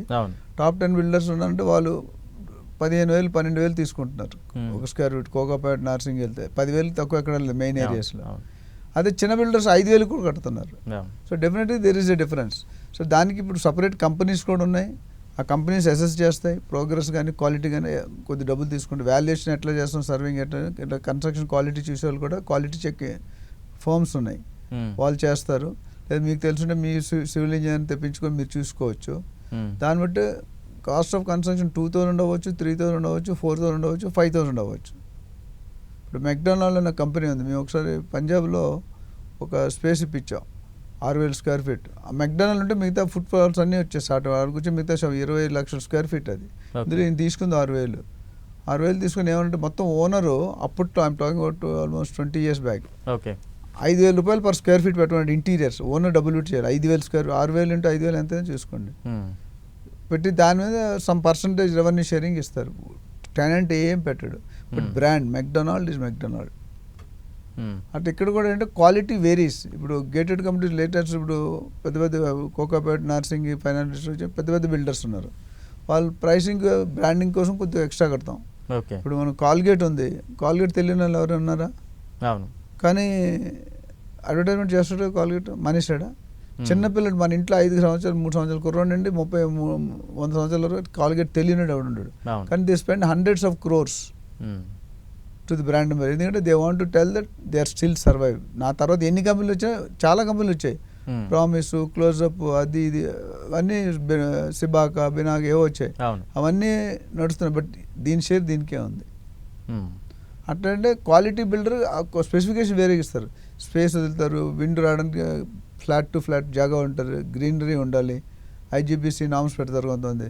సో ఐజీబీసీ బిల్డింగ్కి రేట్ వేరే ఉంటుంది, ఇక్కడ వేరే ఉంటుంది. ప్లేస్ యూటిలైజేషన్లో వేరే ఉంటుంది. పార్కింగ్ ఎంత వదలాలి, కొన్ని గవర్నమెంట్ రూల్స్ ఉన్నాయి. ఇప్పుడు పార్కింగ్ బయట పెడితే పోలీసు వాడు ఫోటో తీసి బిల్లు పంపిస్తున్నారు 2,000 3,000. సో ఇలాంటివన్నీ చూసుకుంటే క్వాలిటీ ఆఫ్ కన్స్ట్రక్షన్ బట్టి డెఫినెట్గా రేటు మారుతుంది. ఇప్పుడు ఇటాలియన్ మార్బుల్ వేసుకునేవాడు వేరు, వెట్రిఫైడ్ ట్రైల్ అది 50 రూపాయలు 100 రూపాయలు ఉంటుంది. Italian marble 2,000 3,000 4,000 per square feet ఉంటుంది. దాని లేయింగ్ ఛార్జెస్ 150 రూపాయలు అయితే దీని లేయింగ్ ఛార్జెస్ 15 రూపాయలు. సో ఇలా ఫినోలెక్స్ వాడితే వేరు, టోటో లేకపోతే ప్యారీవేర్ వాడితే కమోడ్, బాయిలర్, బాత్రూమ్ అన్నీ వేరు, సెరా వేరు, లోకల్ మేక్ వేరు. ఇవన్నీ చూసుకుంటే ఇవన్నీ ఏం వాడారు అనేది టెక్నికల్ అసెస్మెంట్ చేస్తారు. వాల్యుయేషన్ చేసినట్టు అవన్నీ బయటకు వస్తాయి. So based on that will see whether how much to pay or how much not to pay, quality బాగుందా లేదా అనేది. ఓకే, అంటే మనం చూస్తూ ఉంటాం సార్, సహజంగా అపార్ట్మెంట్స్, ఫ్లాట్స్ సేల్ చేసేటప్పుడు మనకి పెద్ద పెద్ద హోర్డింగ్స్, లేదంటే ఆ పర్టికులర్ ఏరియాకి వెళ్ళినప్పుడు ల్యాండ్ ఓనర్ షేర్స్ అని కొన్ని ఫ్లాట్స్ సేల్ చేస్తూ ఉంటారు. దీన్ని ఎలా మనం చూడొచ్చు అంటారు? ఏది తీసుకుంటే బెస్ట్ అంటారు? ఏది బయ్యర్కి బెనిఫిట్ అంటారు? ఇప్పుడు ఏంటంటే ఎక్స్ దగ్గర ల్యాండ్ ఉందండి, కానీ స్కిల్స్ లేవు, అవును, డబ్బులు లేవు, డిజైనింగ్ తెలియదు. వై దగ్గర ఈ రెండు ఉన్నాయి కానీ ల్యాండ్ లేదు. ఇప్పుడు పెళ్లి చేస్తాం ఇద్దరికి, జేవి అంటారు, జాయింట్ వెంచర్, అది డెవలప్మెంట్కి అంటారు. అప్పుడు ఏమవుతుందంటే వాళ్ళు అగ్రిమెంట్ రాసుకుంటారు 50-50 or 60 depending on the ratio పెట్టుకొని. సపోజ్ 1000 ఫ్లాట్లు కడుతున్నాడు అనుకోండి, 1000 ఫ్లాట్లో 50% builder, 50% land owner. Builder responsibility మొత్తం డెవలప్ చేయాలి ప్రాజెక్ట్ని, ఇంక్లూడింగ్ ఓసీ వచ్చిన దాకా, వాళ్ళు పర్మిషన్ తీసుకున్నాడు, ఓసీ వచ్చిన దాకా మొత్తం కంప్లీట్ చేయాలి. ఫ్లాట్స్లో వాళ్ళు మాట్లాడుకుందాం అంటే బిల్డర్ ఒక్కోసారి ఏమవుతుందంటే బిల్డర్స్ స్పెషల్గా చేసుకుంటారు, ఓనర్స్కి మామూలు స్పెసిఫికేషన్ ఇస్తారు వాళ్ళు తెలియని వాళ్ళు అయితే. బట్ జనరల్గా జరగదు. వన్ కేసు, రెండో కేసు ఇద్దరు ఈక్వల్గా ఉంటాయి, ఏ ఫ్లాట్ అయినా ఒకటే. వీళ్ళకి ఎన్ని సౌత్ వచ్చాయి, ఎన్ని వెస్ట్ వచ్చాయి, ఎన్ని ఈక్వల్ పంచుకుంటారు. ఫ్లోర్ కానీ అట్లా ఈక్వల్ సప్లిమెంట్ అగ్రిమెంట్లో రాసుకుంటారు. రాసుకున్నప్పుడు ల్యాండ్ ఓనర్కి ఏంటంటే ప్రెజర్ ఉండదు. ఇప్పుడు 30 సంవత్సరాల ముందు ఒక కంపెనీ ల్యాండ్ కొన్నది, గజం ఎకరం 50,000 కొన్నారు, ఈరోజు అది 50 కోట్లు అయింది లేదా 5 కోట్లు అయింది. So owner is already in profits. But బిల్డర్కి అలా ఉంటుంది, బిల్డర్కి ప్రెజర్ ఉంటుంది. Most of the builders take loan, project funding తీసుకొని చేస్తారు. అది దినదిన గంట ఎప్పుడు మీటర్ తిరుగుతూనే ఉంటుంది. ఆ మీటర్ తిరుగుతుంటే బీపీ పెరుగుతుంది. అందుకని వీళ్ళు ఏం చేస్తారంటే స్టార్టింగ్ స్టేజ్లో అమ్మేసుకుంటారు. ప్రాజెక్ట్ 10-20-30% కంప్లీట్ అయ్యేలోపు మొత్తం 90% సేల్ చేస్తారు. ఓనర్స్కి ఆ ప్రెజర్ ఉండదు, నువ్వు అమ్మితే అమ్మలే. కొంతమంది అమ్మమని చెప్తారు, కొంత అమ్మమని చెప్పినా చేయరాళ్ళు. సో రెండు ఈక్వల్. ఈ ఓనర్స్ ఏం చేస్తారు, లాస్ట్ మినిట్ దాకా ఆగుతారు. ఇప్పుడు మొదట్లో నేను చెప్పాను ప్రీ లాంచ్ లాగా కన్స్ట్రక్షన్ స్టార్ట్ చేసినప్పుడు 6,000కి 6,500కి అమ్ముతారు. అదే దాన్ని 3 సంవత్సరాల తర్వాత 10,000 అవుతుంది. సో ఈయన 10,000 వస్తుంది ఇప్పుడు లాస్ట్లో అమ్ముకుంటే. ఓసీజాగా అమ్ముకుంటే జిఎస్టీ కూడా ఉండదు. దానివల్ల ఏమవుతుందంటే ల్యాండ్ ఓనర్ షేరు సపరేట్గా ఉంటుంది, దాని కాస్ట్ కంపేర్ టు బిల్డర్ ఒక 500-1000 రూపాయలు తక్కువనే ఉంటుంది. అట్లా ల్యాండ్ ఓనర్స్ కాబట్టి నీకు చాలా మంది ఇన్వెస్టర్ షేర్ అని ఉంది. ఆయన ల్యాండ్ ఓనర్ కాదు, బిల్డర్ కాదు. అట్లా కాబట్టి ప్రాజెక్ట్ మార్కెటింగ్ కంపెనీస్ ఉంటాయి. సో మా కంపెనీ రియల్టర్ ఆక్షన్ అది one of the cell project marketing. సపరేట్గా ప్రాజెక్ట్ తీసుకొని వాళ్ళు ప్రాజెక్ట్ సెల్స్లో హెల్ప్ చేస్తారు, టెక్నికల్ వాళ్ళే చేస్తారు. ఇవన్నీ కూడా టర్మ్స్ అండ్ కండిషన్. మీరు చేయాలా, నేను చేయాలా, ఇద్దరు కలిపి మన ఇష్టం. దాన్ని బట్టి డిసైడ్ అవుతుంది. Land owner share likely to be little lesser price, because వాళ్ళు ప్రాజెక్ట్ అయిపోయిన తర్వాత అమ్ముతారు most of the time, 90% complete అయ్యాక. So it depends upon how your perception, మీ రిక్వైర్మెంట్ ఏంటి. కానీ ల్యాండ్ ఓనర్స్ దాంట్లో మొదట్లో కొనుక్కుంటే లోన్స్ రావు, అంటే మొత్తం అమౌంట్ ఓటీపీ అంటారు. ఓటీపీ ఇస్తే దే విల్ సెల్. అదర్ ఒకేసారి కావాలంటారు డబ్బులు, ఓకే, వన్ టైం. సో ఒకేసారి ఇవ్వాలంటే అందరికీ ఎంప్లాయీస్కి, మీలాంటి నాలుగు ఎంప్లాయీస్కి సాధ్యం కాదు. 100% ఇంట్లో పెట్టుకోలేం కదా. అందుకని బిల్డర్ దగ్గరికి వెళ్ళిన లోన్ వస్తుంది. ఆ లోన్కి ప్రోగ్రెస్ బట్టి ఇస్తాడు. 30 ఫ్లోర్లు అంటే 3 ఫ్లోర్లు అయితే ఇంత, 6 ఫ్లోర్లు అయితే షెడ్యూల్ ఉంటుంది బ్యాంక్, ఆ షెడ్యూల్ బట్టి ఇస్తారు. ఓకే, అంటే సార్ మనం సహజంగా చూస్తూ ఉన్నాం, ఒక 10 years 15 years బ్యాక్ వెళ్తే ఇల్లు తీసుకోవడం అనేది ఒక 45-50 years ఏజ్ గ్రూప్ వాళ్ళే దాని మీద కొంత అవగాహన ఉండేవారు, దృష్టి పెట్టేవారు. ఆ పర్టికులర్ ఏజ్ వచ్చినప్పుడే ఇల్లు తీసుకోవడం అనేది సాధ్యమయ్యేది. కానీ ప్రస్తుతం టెక్నాలజీ మారడం కావచ్చు, లేదంటే మంచి ఎంప్లాయ్మెంట్ జనరేషన్ ఎక్కువగా ఉండడం కావచ్చు, 30 అబోవ్ దాటగానే అందరూ కూడా ఫస్ట్ యంగర్ జనరేషన్ కూడా ఇల్లు తీసుకోవడానికి ఎక్కువ ఇంట్రెస్ట్ చూపిస్తూ ఉన్నారు. ఇలాంటి ఏజ్ గ్రూప్కి పెద్దగా అవగాహన ఉండదు. ఒక ఇల్లు తీసుకోవాలంటే ఏ అంశాలు పరిగణలోకి తీసుకోవాలి, ఎలా మనం ఒక ఇల్లు చూస్ చేసుకోవాలి అనే ఒక అవగాహన చాలా వరకు లేని సిచ్యువేషన్ ఉంది. అలాంటి వారికి మీరు ఎటువంటి సజెషన్ ఇస్తారు? మనిషి టు మనిషి, పర్సన్ టు పర్సన్ మారిపోద్దండి సార్. మీ ఫైనాన్షియల్ స్టేజ్ బట్టి ఉంటుంది. ఓకే, మీరు 30 years అంటే 5-6 సంవత్సరాలు పనిచేసి ఉంటాడు అబ్బాయి, 5-6-7 సంవత్సరాలు, 22-23కి జాబ్ వచ్చేస్తుంది జనరల్గా పీజీ చేసిన. సో మీ ఎర్నింగ్స్ ఏంటి? మీరు 50,000 సంపాదిస్తున్నారా? ఈరోజు ఇంజనీరింగ్ అయిపోయాక 20,000 జీతం రావడం కష్టం అవుతుంది. మార్కెట్లో సాఫ్ట్వేర్, కంప్యూటర్ 20 లక్షలు 30 లక్షలు డొనేషన్ తీసుకుంటున్నారు. బయటకు వచ్చాక 20,000 జీతం రావడం క్యాజువల్ లేబర్ కంటే అర్థం. కనీసం సిమెంట్ పని చేసేవాడు రోజుకి 2,000-1,500, 50,000 వస్తుంది, వీటికి 20,000 వస్తుంది. నాకు ఒకసారి బాధ అనిపిస్తుంది. ఓకే, అలాంటి వాళ్ళు ఎక్కువ సేవ్ చేయలేరు. కొంతమంది మంచి కంపెనీలు వెళ్తారు, 2 lakhs ప్యాకేజ్, 3 lakhs ప్యాకేజ్. మా బ్రదర్స్ అన్న ఐఐటి ముంబై చేశాడు, స్టార్టింగ్ ప్యాకేజే 30 lakhs. ఓకే, అందరికీ అలా ఉండదు. సో ఇట్ డిపెండ్స్ అపాన్ మీరు అద్దెంట్లో ఉన్నారా, ఏ సిటీలో ఉన్నారా, నెలకి ఎంత సేవింగ్ చేస్తున్నారు. ఓకే, ప్రతి ఒక్కరు కూడా నెలకి అందరూ మరి ఇప్పుడున్న పరిస్థితుల్లో వైఫ్ అండ్ హస్బెండ్ వర్క్ చేయాలి. రెండోది ఏంటంటే వర్క్ చేసిన సేవింగ్ ఎంత ఉంటుంది. స్కూల్ ఫీజు సంవత్సరానికి 3 లక్షలు 4 లక్షలు, ఒక 2 పిల్లలు ఉంటే వాళ్ళకే సగం డబ్బులు అయిపోతాయి. ఓకే, తినాలి, ఇంటి అద్దె కట్టాలి, పవర్, పాలు ఇవన్నీ కూడా ఉన్నాయి. సో నాకు తెలిసి సేవింగ్ కల్చర్ తగ్గిపోతుంది ఇప్పుడు. అంతకుముందు సేవింగ్ కల్చర్ మన అమ్మమ్మల నాన్నమ్మల టైంలో ఎక్కువ ఉండేది. మనోడు మనోరాల కోసం పేరు రాసేస్తాయి, మీ నాన్నకి ఇస్తే డబ్బులు ఖర్చు పెట్టేస్తాడు అని మన పేరు. ఇప్పుడు అది పోయింది. ఎందుకంటే మీ తాతగారు ఎలా బతికారో, మా తాతగారు ఎలా బతికారో, ఆయనకంటే మా నాన్నగారు బాగా బతికారు. మా నాన్నగారు కంటే మనం కొద్దిగా బెటర్ పోతున్నాం. వాట్ ఎవర్ రీజన్, మనకంటే మన కొడుకులు ఇంకా బాగా పోతాం, మన వాళ్ళు ఇంకా డెవలప్ అవుతుంది కల్చర్. అందుకని సేవింగ్ పోయి షేవింగ్ వెళ్తున్నారు. సో ఇక్కడ సేవింగ్ అంటే అదొక reason. Age of the person buyer investor. Next family status, అమ్మా నాన్న దగ్గర ఉంటారా, లేదంటే భార్య ఒక దగ్గర పనిచేసి, పిల్లలు ఒక దగ్గర కాలేజ్, ఇంకో పిల్లలు స్కూలు, ఇంకో ఆయన 4 ఏళ్ళు ఉంటే ఎక్కడ తీసుకోవాలి. సో మన ట్రాన్స్ఫర్ రెగ్యులర్ అవుతాయి అవదా, అయితే ఒక డెసిషన్, అవ్వకపోతే ఒక డెసిషన్. కొంతమంది most of the jobs permanent ఉండవు, గవర్నమెంట్లో ఇటు తిరుగుతుంటారు. ఎవ్రీ 3-4, మా ఫాదర్ ఆర్మీ ఆఫీసర్ ఉన్నారు, ఎవ్రీ 3 years మారిపోద్ది. 14 భాషలు మాట్లాడారు మా డాడీ, మాకు 2 భాషలు మాట్లాడడం కష్టమైంది. సో అప్పుడు ఏమవుతుందంటే ఇవన్నీ కూడా అట్లనే మీ హోల్డింగ్ కెపాసిటీ ఎంత, అంటే మీ దగ్గర డబ్బులు ఎంత ఉన్నాయి, మీకు లోన్ ఎలిజిబిలిటీ ఎంత ఉంది. మీ అత్తగారు కానీ మీ మామగారు కానీ స్పాన్సర్ చేస్తూ ఉంటుంది. ఈ వరల్డ్లో బిలియనర్ అంటే ఎవరు కూడా బిలియనర్ కాదు. అయితే మీ నాన్న బిలియనర్ అయి ఉండాలి, లేదా మీ మామగారు బిలియనర్, అప్పుడే మీరు బిలియనర్ అవుతారు. మీ అంతా మీరు బిలియనర్ అవ్వలేరు, అంతే కదా. సో అప్పుడు ఏమవుతుందంటే ఇవన్నీ పారామీటర్ తీసుకుంటాం. ఇంకోటి ఏ సెగ్మెంట్లో, ఏ ఏరియాలో చూస్తున్నాడు. ఉప్పల్లో కొనుక్కుంటే వేరుంటుంది, కొంపల్లో కొనుక్కుంటే వేరుంటుంది, కోకాపేటలో కొనుక్కుంటే వేరే ఉంటుంది. ఈయన అబ్బాయి జాబ్ వేయించి గచ్చిబోయి ఉంటుంది, ఆయన ఉండేది ఉప్పల్లో ఉంటాడు. ఇంకొక కొంపల్లి రెసిడెన్షియల్ స్కూల్ పంపిస్తారు దూరంగా, కార్పొరేట్ స్కూల్కి. ఇవన్నీ మ్యాచ్ చేసుకోవాలి. So most of the time husband compromise అవుతాడు. పిల్లలకి first priority, next wife, next ఇది. ఇంకా అమ్మ నాన్న ఉంటే కంపల్సరీ సిటీలో ఉండాలి, హాస్పిటల్ ఇవన్నీ దగ్గర ఉండేటట్టు. ఇవన్నీ చాలా పారామీటర్స్ ఉన్నాయి. నీ లోన్ కెపాసిటీ, హోల్డింగ్ కెపాసిటీ, నీ శాలరీ, ఈఎంఐ ఎంత కట్టాలి, నీ ఖర్చులు ఎంత ఉన్నాయి, ఆల్రెడీ సిబిల్ రేటింగ్ ఎట్లా ఉంది, ఇవన్నీ చూసుకున్న తర్వాత మేము సజెస్ట్ చేస్తాం. సార్ మాకు ఇన్వెస్ట్మెంట్ అడ్వైస్ సెల్ అని ఉంది రియల్టీ ఆప్షన్లో. దానికి ఏం చేస్తామంటే ఇవన్నీ కన్సిడర్ చేస్తాం. ఎవ్రీ కేసు, మీ కేసు మీ తమ్ముడు కూడా సెట్ కాదు. ఓకే, ఎవరికాలకు సెపరేట్ ఉంటాయి. మీ మదర్ కూడా సెట్, ఏంటంటే మీ ఎర్నింగ్స్ వేరు, మీ మదర్ ఎర్నింగ్స్ వేరు, నా ఎర్నింగ్స్ వేరు. నా పిల్లల ఎర్నింగ్స్ వేరు. సో ఇక్కడ మనిషి బట్టి మనిషి, మీకు నచ్చేది నాకు నచ్చపోవచ్చు, నాకు నచ్చేది ఇంకొకటికి నచ్చపోవచ్చు. సో యూనివర్సల్ రూల్ ఏది లేదు. మీకు ఉన్న పిండి కొలిది రొట్టి, జిత్తన ఆట ఉత్తన రొట్టి, ఎంత పెద్ద చెట్టు అయితే అంత పెద్ద గాలి వస్తుంది. సో దాన్ని బట్టి డిసైడ్ చేస్తాం. ఒక లైన్లో ఇలాగే ఉంటుంది. జనరల్గా ఇప్పుడు 30-35 ఇయర్స్లో ఫస్ట్ ఇల్లు కొనేస్తారు, ఇంకా 5-10 ఇయర్స్ సెకండ్ హౌస్, తర్వాత ఫామ్ హౌస్, ఇంకా రకరకాలు వస్తున్నాయి. ఒకటి ఉండడానికి, ఒకటి రెంట్కి ఇవ్వడానికి, ఒకటి ఎంజాయ్ చేయడానికి. హోటల్కి వెళ్ళి కట్టే రిసార్ట్కి వెళ్ళిపోతే తక్కువ 60-70 కిలోమీటర్ ఫామ్ హౌస్ కల్చర్ బాగా వచ్చేసింది. దాంట్లో కన్స్ట్రక్షన్ అలౌడ్ కాదు. చాలా మంది ఫామ్ ప్లాట్స్ రెసిడెన్షియల్ ప్లాట్స్ కింద కొనేస్తున్నారు. సో ఫామ్ ప్లాట్స్ కొనుక్కుంటే మీరు 10% టెంపరీ కన్స్ట్రక్షన్ చేసుకోవచ్చు, 100% చేయడానికి లేదు. 1000 గజాలు కొంటే 100 గజాల్లోనే కట్టాలి. అది చాలా మంది తెలియదు. అట్లా పెరిగి అర్బన్ జోన్ అందరూ 25% కట్టాలి.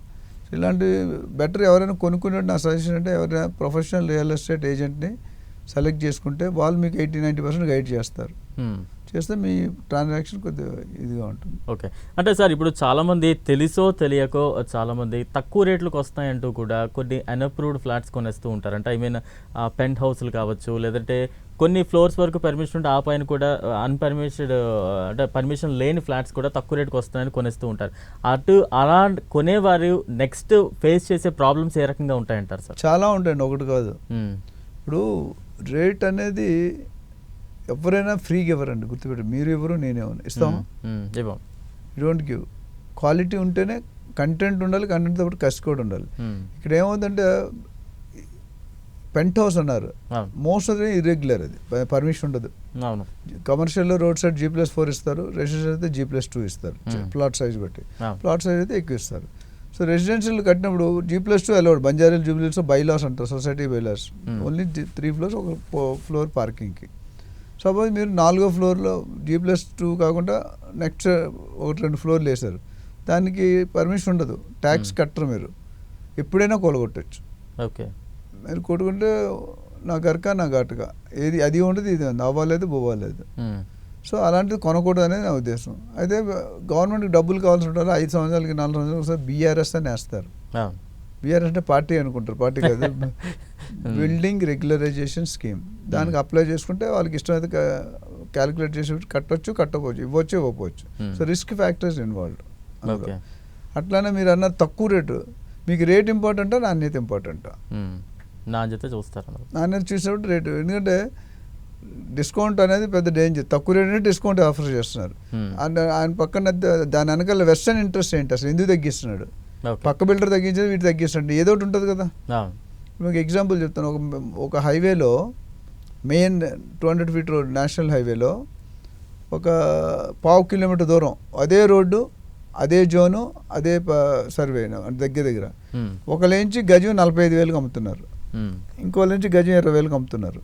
రెండు ఒకటే రోడ్డు, సేమ్ ప్లాట్స్, డెవలప్మెంట్ ఇంచుమించు 19-20 ఫరకులో ఉన్నాయి. మరి ఎలాగ అమ్ముతున్నాడు? ఒకటి 20,000కి అమ్మితే ఒకటి 45,000కి అమ్ముతారు. There is slip between the cup and the lip, there is some gap, ఏదో ఒకటి ఉంది, ఫిషీ. సో ఒకటేంటంటే, ఒక పాసిబిలిటీ ఏంటంటే ఈ 20,000 అమ్ముతున్నాడు, 30 సంవత్సరాల ముందు ల్యాండ్ కొనేసాడు, ఈ 45,000 ఇప్పుడు కొన్నాడు. సో డెఫినెట్గా డిఫరెన్స్, అదొక పాసిబిలిటీ ఉంది. రెండోది, ఈ 20,000 ఉన్నాడు, ఒక ప్లాట్ 3కి అమ్ముతున్నాడు, ఈయన ఒక ప్లాట్ 1కి అమ్ముతున్నాడు. ఏది కరెక్ట్ అప్పుడు? సో ఇలాంటి పాసిబిలిటీ. సో రేట్ తక్కువ సింహం నవ్వింది కదా అని ఫోటోగ్రాఫ్ తీసుకుంటే ఫోటోగ్రాఫ్లు ఎవరు ఉంటారు చెప్పి? మీరు ఉంటారా? సింహమే ఉంటుంది కదా. బెల్లు దొరికిందని రిక్షా కొనుక్కుంటారు చాలా మంది. అలా కాదు, రేట్ చూడొద్దు, brand of the builder, quality of the project, deliveries. అంత బిల్డర్ 100 ప్రాజెక్ట్ చేసినాడు, ఎన్ని ప్రాజెక్ట్ చేశాడు అనేది ఇంపార్టెంట్ కాదు, ఎన్ని ప్రాజెక్ట్స్ టైంలో డెలివరీ చేశాడు, అన్న స్పెసిఫికేషన్ పెట్టి డెలివరీ చేశారు, అది ఇంపార్టెంట్. వాళ్ళు గూగుల్ రివ్యూస్ ఏమంటున్నాయి, ఎంప్లాయీస్ ఏమంటున్నారు, పాస్ట్ కస్టమర్స్ ఏమంటున్నారు, ప్రెజెంట్ కస్టమర్, ఇవన్నీ కూడా రీసెర్చ్ చేయాలి. హౌ టు సెలెక్ట్ బిల్డర్ అనేది అంటే పెద్ద సెషన్ చేసింది దీని మీద. ఇవన్నీ తెలుసుకోకుండా జనాలు రేట్ చూస్తే, మీరు ఇప్పుడు కొన్ని కంపెనీ స్టాండర్డ్ ఇండియాలో ఎక్కడైనా ఒకటే రేట్ ఉంటుంది. కొన్ని తక్కువ క్వాలిటీ కంపెనీలు డిస్కౌంట్ ఇస్తారు, అడిగితే ఇస్తారు, అడగపోతే ఇవ్వరు. సో ఎప్పుడైనా ఎక్కడైతే డిస్కౌంట్ ఉందో మీరు 1-2 సార్లు థింక్ చేయాలి, rethink. Don't just buy because they are cheap. Cheap అంటే ఊరికే డబ్బులు ఊరికే రావు. మన లలిత జ్యూస్ ఎండి అంటాడు, ఆయన ఏమంటారు, డబ్బులు ఊరికే. సో ఎవరు ఫ్రీకి ఇవ్వరండి. ఎవరైనా ఫ్రీకి ఇస్తారంటే ఏదో ఆశిస్తారు. మా ఇంటికి వస్తే ఏం తెస్తావు, మీ ఇంటికి వస్తే ఏం పెడతావు. So it better to go with a professional realtor, professional technical person, ఇవన్నీ చూసుకోవాలి. దాన్ని బట్టి అట్లనే గవర్నమెంట్ రేట్ ఎంత ఉంది, ప్రైవేట్ రేట్ ఎంత, అసలు ఎందుకు తగ్గిస్తే ఎక్కువ చెప్తే ఎందుకు ఎక్కువ చెప్తున్నాడు, ఎమ్యూనిటీస్ ఎక్కువ ఇస్తున్నాడా, గ్రీనరీ బాగా ఇస్తున్నాడా, పార్కులు బాగా ఇస్తున్నాడా, క్లబ్ హౌస్ బాగుందా, ఏదో స్పెషాలిటీ ఉండాలి కదా. ఇప్పుడు మనం ఒక దోశ కొనుక్కున్నాం అనుకోండి, బండి మీద కొనుక్కుంటే 30-40 రూపాయలు వచ్చేస్తుంది రోడ్డు. అక్కడ తెల్ల అంబియన్స్ పక్కన నాలా ఉంటుంది, చెత్త ఉంటుంది, చెదారు ఉంటుంది. అదే మీరు షాన్బాగ్ స్వాగత్కి వెళ్తే 150 రూపాయలు 200 ఉంటుంది. అదే తాజకృష్ణకి వెళ్తే 1000 రూపాయలు ఉంటుంది. మినపప్పు లేకుంటే దోశ వస్తుందా? రాదు. But why there is difference చూపిస్తున్నాడు అక్కడ అంబియన్స్. తాజకృష్ణలోనే పెద్ద స్టార్ హోటల్స్లో కూర్చుంటే స్విమ్మింగ్ పూలు, గ్రీనరీ, లాను, ఏసీ, కుర్చీలు ఆడడానికి ఒకడు, సప్లై చేసినాడు ఒకడు, బిల్ ఇచ్చినాడు ఒకడు, ఆర్డర్ ఇవన్నీ ఉన్నాయి. కాస్ట్ అని వాళ్ళు మనమే కదా, ఏ బిజినెస్ మ్యాన్ పెట్టుకోడండి, కన్జ్యూమర్ దగ్గరే లాక్కుంటాడు. ఓకే. సో అట్లా ఇక్కడ కూడా రేటు తగ్గిందంటే మీరు ఆలోచించాలి, ఎందుకు తగ్గింది, లీగల్గా క్లియర్గా ఉందా, పర్మిషన్స్ ఉన్నాయా, లేకపోతే ఎక్స్ట్రా ఫ్లోర్ కట్టాడా, ఇవన్నీ కనుక్కోవాలి. ఓకే. అంటే సార్ ఇప్పుడు హైడ్రా చాలా విస్తృతంగా ఉంది, హైడ్రా చాలా కఠినంగా ముందుకు వెళుతూ ఉంది. ఈ హైడ్రా వల్ల చాలామంది అంటే మిడిల్ క్లాస్ పర్సన్స్ కావచ్చు, లేదంటే పెద్దగా అవగాహన లేని ప్రజలు కావచ్చు, తీసుకోవాలంటే ఎక్కడ తీసుకోవాలి, ఎలా తీసుకోవాలి, తీసుకుంటే అది హైడ్రా పరిధిలోకి వస్తుందా రాదా అనే భయంతో చాలామంది కొంత ఊగిసలాడుతూ ఉన్నారు. అలాంటి వారికి మీరు ఎటువంటి మెసేజ్ ఇస్తారు? ఇప్పుడు అన్ని సాఫ్ట్వేర్ ఆన్లైన్ వెబ్సైట్లు ఉన్నాయండి, ఆఫ్లైన్ కాకుండా ఆన్లైన్ వచ్చింది, సోషల్ మీడియా ఉంది, ఆన్లైన్లో ప్రతి వెబ్సైట్ కూడా ఆన్లైన్లో పెడుతున్నారు. ప్రతి ప్లాట్ సర్వే నెంబర్ కానీ, జోనింగ్ కానీ, ఎఫ్టీఎల్లో కానీ, బఫర్ ఈజీగా కనుక్కోవచ్చు అండి. ఇప్పుడు రేరాకి వెళ్ళినా చెప్తారు, డిహెచ్ఎంసీకి వెళ్ళినా చెప్తారు, కన్సర్న్ డివిజన్ ఎక్కడికి వెళ్ళినా చెప్తారండి. మీకు తెలియకపోతే మీరంతా మీరు చేసుకోవచ్చు, ఒకటి మీకు తెలియకపోతే డిపార్ట్మెంట్కి వెళ్ళొచ్చు, లేదా మాలాంటి ఎక్స్పర్ట్స్ అడిగితే వీళ్ళు చెప్తారు. lakes.hmda.gov. అని ఒక వెబ్సైట్ ఉంది గవర్నమెంట్, GOV అంటే ఇప్పుడు కూడా గవర్నమెంట్ వెబ్సైట్. అక్కడికి వెళ్ళి మీరు పర్టికులర్ ఏరియా, సపోజ్ షాద్నగర్లో ఒక ఏరియా కొనుక్కుంటారు, ఆ ఏరియా మండలు, పంచాయత్, అంటే ఏమంటారు దాన్ని, ప్లేస్కి ఏ డిస్ట్రిక్ట్ కింద వస్తుంది, అట్లాంటి సర్వే నెంబర్ ఎంత, లేక్ పేరు ఏంటి, అవన్నీ పెడితే మీకు వచ్చేస్తుంది. ఎఫ్టీఎల్లో ఉందా, బఫర్ జోన్లో ఉందా, లేదా నాన్ ప్రొహిబిటెడ్లో ఉందా, easily you can find out. ఆ లేక్ డీటెయిల్స్ కనుక్కోవాలి, డీటెయిల్స్ టైప్ చేస్తే ఎవరిని అడగక్కర్లేదు, అక్కడ వచ్చేస్తుంది మార్పు. ఓకే, అది కనుక్కోవచ్చు. అది తెలియకపోతే నేను చెప్పిన మాలాంటి వాళ్ళ దగ్గర రావాలి, లేదా గవర్నమెంట్ డిపార్ట్మెంట్కి కూడా కనుక్కోవచ్చు. ఓకే, ఆ ఏరియాలో వస్తుందా లేదా, కన్స్ట్రక్షన్ చేయొచ్చు, PRR జోన్లో ఉందా, 111 జీవోలో ఉందా, కన్జర్వేషన్ జోన్లో ఉందా, FTL జోన్లో ఉందా, బఫర్ జోన్లో ఉంది, ఇవన్నీ కూడా కనుక్కోవచ్చు. ఓకే సార్, అంటే ఫైనల్గా ఎటువంటి సజెషన్ ఇస్తారు? అంటే ఇప్పుడు రియల్ ఎస్టేట్ రంగం ఏ రకంగా ఉంది, ఇన్వెస్ట్ చేయడానికి కరెక్ట్ టైమా, లేదంటే ఏమైనా కొంత వేచి చూసే ధోరణి ఏమైనా కనిపిస్తోందా? డెఫినెట్గా రియల్ ఎస్టేట్ అనేది ఎప్పుడూ డల్ ఉండదండి. 2 sides of the coin. Okay, ఒక సైడ్ ఏంటంటే సెల్లర్స్ మార్కెట్, ఇంకొక సైడ్ బయ్యర్స్ మార్కెట్. మీరు 40 years బ్యాక్ వెళ్దాం, ఒకసారి వెళ్తే మనకు 2 రకాల కార్లు ఉండే, అంబాసిడర్, ఫియట్. వేరే మోడల్ ఏముండే 30-40 years ఆ 2 మోడల్లోనే లాగేశారు. వన్స్ అయితే 1980s ఇప్పుడు నాకు కరెక్ట్ గుర్తులేదు, Maruti entered. 90% of the market is captured. అప్పుడు హిందుస్థాన్ మోటార్ 175 కోట్లు R&Dకి, మన ఇండియన్ కంపెనీస్లో R&D ట్రైనింగ్ డబ్బులు ఖర్చు పెట్టరు. డబ్బులు రావాలి కానీ ఫారిన్ కంపెనీస్ డెఫినెట్ 10-15% ఓన్లీ R&Dకే పెడతారు. R&D continuous upgradation of technology. మనకేమైనా Mark 1, Mark 2, Mark 3, Mark 4 ఉన్నది అంబాసిడర్. బానెట్ ఇంజన్ ఏమైనా బానెట్లు మారుతాయి, షేపులు, సైజులు, అంతే తప్ప ఈ మారుతి వచ్చిన తర్వాత ఇప్పుడు ఎన్నో మోర్ దెన్ 100 కంపెనీస్ ఉన్నాయి, రోజుకో మోడల్ వస్తుంది. So there is paradigm shift. అట్లా ఇక్కడ కూడా ఏంటంటే గత గవర్నమెంట్ ఉన్నప్పుడు సెల్లర్స్ మార్కెట్, అంటే సెల్లర్స్ డిక్టేట్ చేసేవారు టర్మ్స్. ఓకే, ఇప్పుడు బయర్స్ మార్కెట్, బయర్స్ డిక్టేట్ చేస్తున్నారు. అంతే. అదే real estate is always constant. రోటీ, కపడా, మకాన్, తిండి, బట్ట, గూడు, ఈ 3 లేకుంటే మీరు బతకలేరు, నేను బతకలేను. So luckily I'm happy that I mean 33% department రోటీ, కపడా, మకాన్ అంటే మకాన్లో ఉన్నాం కాబట్టి. సో మార్కెట్ అనేది కొత్త గవర్నమెంట్ వచ్చాక కొద్దిగా స్లో డౌన్ అయిన మాట వాస్తవం.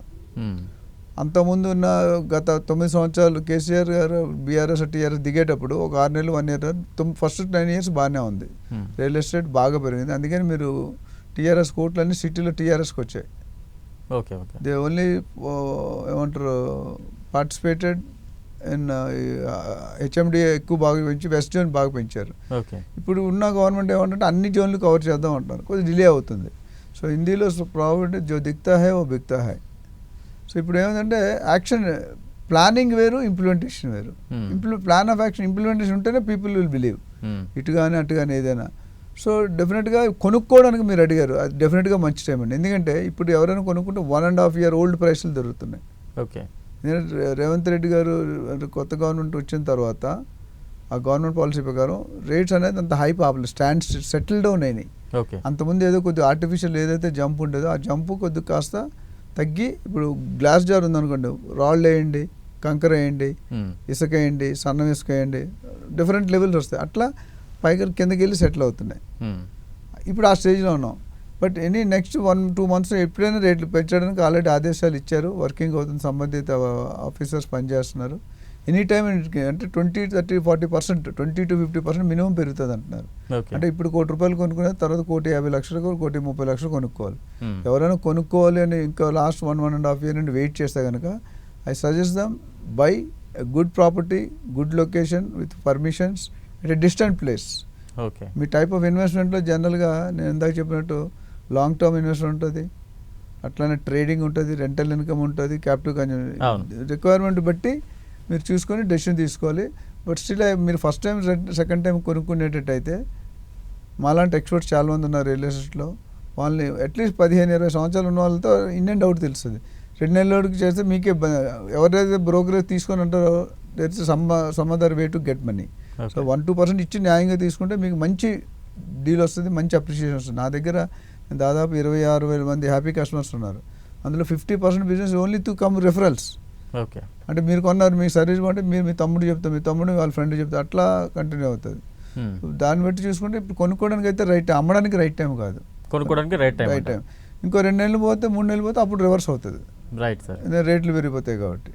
Right. Thank you so much sir. ఇప్పుడు ఇన్వెస్ట్ చేయడానికి సిద్ధంగా ఉన్న వారికి లేదంటే బయర్స్కి మంచి సజెషన్స్ అయితే ఇచ్చారు. ఎటువంటి జాగ్రత్తలు తీసుకుంటే చాలా మంచిది అంటూ కూడా ఇవన్నీ చాలా వివరంగా అర్థమయ్యేలాగా మా వ్యూవర్స్ అందరికీ కూడా తెలియజేశారు. చాలా thank you sir, thank you so much. Right, చూసారు కదా, ఇది ఇవాల్టి special interview. Stay tune to 10 TV.